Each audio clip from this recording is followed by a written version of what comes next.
Welcome to a new edition of the Neon Jazz interview series with Brooklyn-based jazz saxophone phenom Nick Green. He opened up about his debut and new 2023 album, Green on the Scene.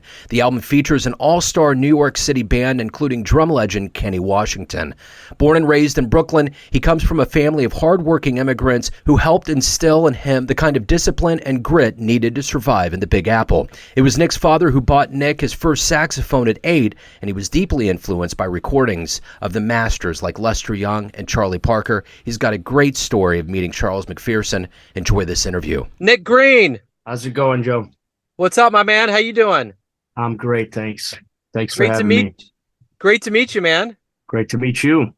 It's usually rare for me to talk after I've put you on the show, but I was really immediately blown away by how good your album was, how timely Ukraine made sense for the program. So it's great to meet you, and thank you for taking a minute out.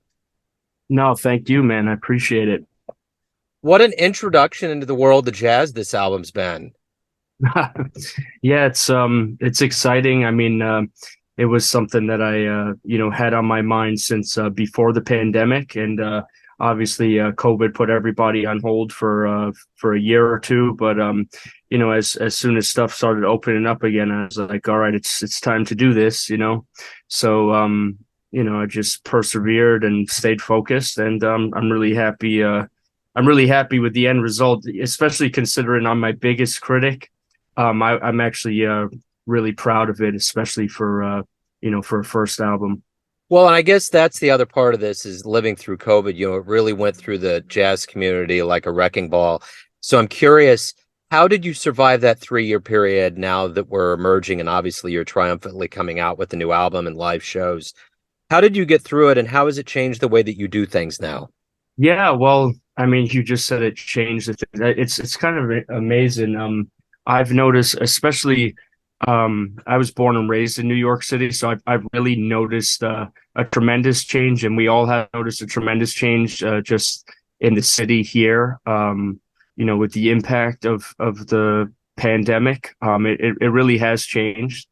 But during that time, my fiance and I, we really followed the rules. I mean, in some ways, I don't know if it might have hurt me in my plane or something, but we stayed home and really took the stay at home rules pretty seriously. But then as the weather got warmer and things started happening outdoors, my family actually has a restaurant in Brooklyn. My dad's been a restaurateur in New York City for over 40 years. He's worked at restaurants in Manhattan, and then opened his first restaurant in Brooklyn in the early 90s, and he opened a place on Atlantic Avenue called the Bouillabaisse. It was a real famous spot. I mean, the mayor used to eat there, and everybody and their mother would go and eat there. And I was born shortly after that.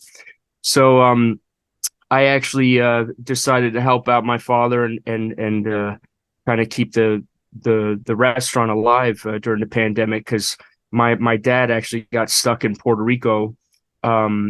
He bought some land there years ago and was building a house, and then the pandemic hit, and he got trapped on the island for a year. So there was nobody really to help run his business. So I decided to jump in and give a hand with that. And in doing so, I set up a series of concerts, like 5 or 6 nights a week outside the restaurant, when the weather was suitable. And we had live music there 5 or 6 nights a week. And actually, I mean, thank God, we sort of thrived during the pandemic and really created just a beautiful little scene and kind of added something nice to the community, considering all the hardships that were going on. So this is quite an entrance with the fact that you got drum legend Kenny Washington on here. How did you put this album together? How did it kind of, begin, and how did it get to where it creatively is now as the final product?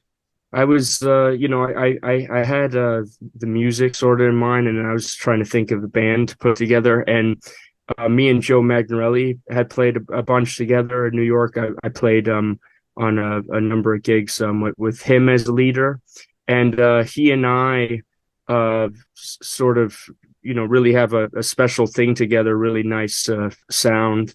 So I knew right away that I wanted to have Joe on the record.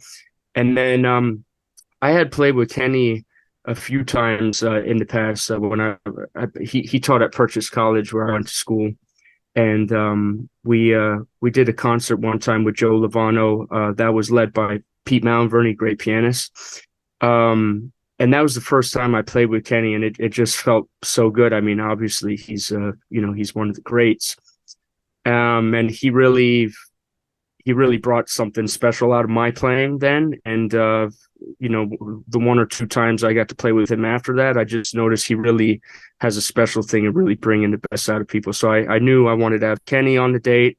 And then Mike, Mike Karn, great bassist. He the few times that we had played together really felt great. And I wonder if it had to do with something, maybe because he used to be a saxophone player. He really has something about him playing with saxophone players. He told me actually a lot of saxophone players hire him. So I know that me and him sort of had a special thing together. And then the great Jeb Patton, of course. I mean, what could you say about Jeb? He's phenomenal. So, the journey began early for you at the age of 8, and, we weave in the fact that you met Charles McPherson. Talk to me a little bit about the beginnings and how the jazz bug got in you. My mother's side of the family was very musical.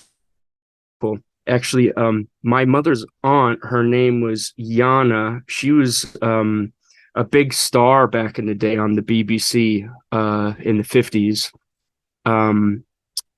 So my mom's side of the family is sort of very musical, and my grandmother had an incredible voice. She could have been like an opera singer or something. I remember being out at her house in Germany, and she'd be singing all the way down in the cellar, and I could hear her up on the third floor. Just her voice would fill up the house. So and then I would have to credit my mother. She always played all the right records around me ever since I was a young kid. My introduction to music really actually was sort of like through rock and roll. And my mom was from England, so she'd always play records by the Beatles and stuff. But then later on, she passed away when I was about 13 years old. I went through her collections of CDs, and I found a CD of Lester Young's. And I remember putting that on the CD player and just being so blown away and kind of saying to myself, man, I really want to learn how to play just like that. And then one thing led to another. I heard Charlie Parker, of course. And when I heard Bird, that's like the lights sort of went off. I mean, I really never heard any music like that before. So talk to me a little bit about kind of how things started moving forward for you, live, getting gigs and moving to a point where, you are now with your debut and with everything kind of gaining steam. Yeah, I mean, I'm really lucky. I'm from New York City. I went to the Frank Sinatra School of the Arts in Queens, which was founded by a great singer we all know, Tony Bennett. And that was sort of the birth of of jazz music. Freshman year in high school, I was placed in the jazz band, and that was my introduction to playing this music. I used to save my lunch money every week that my dad gave me for school, and I would save that money up and go out to clubs and listen to live music every week. Friday night, me and my buddy, we would make it a thing to go out and find a show. A show or two on the weekends, and go see all the great players heard of. Really just going out there and making the hangs and meeting all the great musicians. That's sort of how it all began for me, making those connections and then going out to the jam sessions and, showing my face and meeting all the musicians that I admire and introducing myself with them and getting a chance to sit in with those guys. That's sort of how it worked out. But I'm really lucky to be a city boy. I was born and raised in Brooklyn, New York, and Red Hook, and this is New York City. I mean, pandemic or not, is still the mecca, the place to be, for jazz music and the arts. So I'm really blessed and fortunate to be from here, to have been able to surround myself around a lot of the great musicians. So, what is it that you like the best about being a professional musician? There's all these aspects that go into it, from live performance to recording, live shows. But what do you like the best about the process? And like any great artist, I think it just gives a lot of meaning to life. Especially if you feel like you have something to offer. I mean, I know I'm not going to be responsible for changing the course of Western music, but I think just the creative process itself is what keeps me going when I wake up in the morning. I practice every day. I still try and practice at least 2 or 3 hours every day, and I'm try to keep writing more music and sort of keep that creative bug going. But yeah, I mean, I was talking to Joe, and he just said to me one day, he said, it's such a Joe Magnarelli. He said, it's such a gift what we do, and I think that's really the thing. Like, yeah, it is a gift. If you could go back in time and catch any jazz show live, what show would you like to catch? Who would you want to see live? Oh, definitely Charlie Parker on 52nd Street or up at the Royal Roost. Definitely. I would. Yeah, Bird and Prez. I mean, those are to me they're the greatest.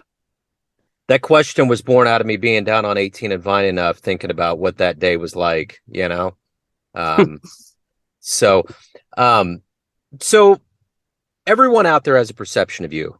Family, friends, fans, but ultimately you drive the boat. You live your life. What's your perception of you? Who do you think you are? Boy, who do I think I am? I think that I'm a young buck from Brooklyn, New York, who's just trying to play some swinging music. Honest, note for note, freshly improvised, beautiful music. I mean, that's all I'm trying to be. I just like Duke Ellington said, it don't mean a thing if it ain't got that swing. I'm just trying to swing, man, and that's what really drew me to this beautiful music, this great American art form, which we all call it jazz. Some people call it something else, but yeah, I just want to try and keep swinging. That's it. So if anyone out there wants to pick up the new album, learn about shows, anything pertaining to your world, where is the best place for them to go? Well, they can go on Bandcamp. I know that's one website, Bandcamp, or they can order the CD directly through the Cellar Live website, which is the record label that the CD is on. Yeah, and for those who are having a hard time earning $1 or $2, I mean, it's on Spotify and the streaming places as well right now. I understand. Right on. Hey, Nick, man, this has been great. Thank you for opening up. Thank you for taking time out. Best of luck with everything as we move forward. Thanks so much, Joe. I appreciate it. Thanks for listening and tuning into another Neon Jazz interview, where we give you a bit of insight into the finest players in New York, Kansas City, and spots all over the world, giving fans all that jazz. Thanks to Nick for his time, energy, and cool. If you want to hear more interviews, you can find Neon Jazz interviews on Apple Podcasts or Spotify. Subscribe to us at YouTube, and for everything Neon Jazz, go to the neonjazz.blogspot.com. Until next time, enjoy the jazz, my friends.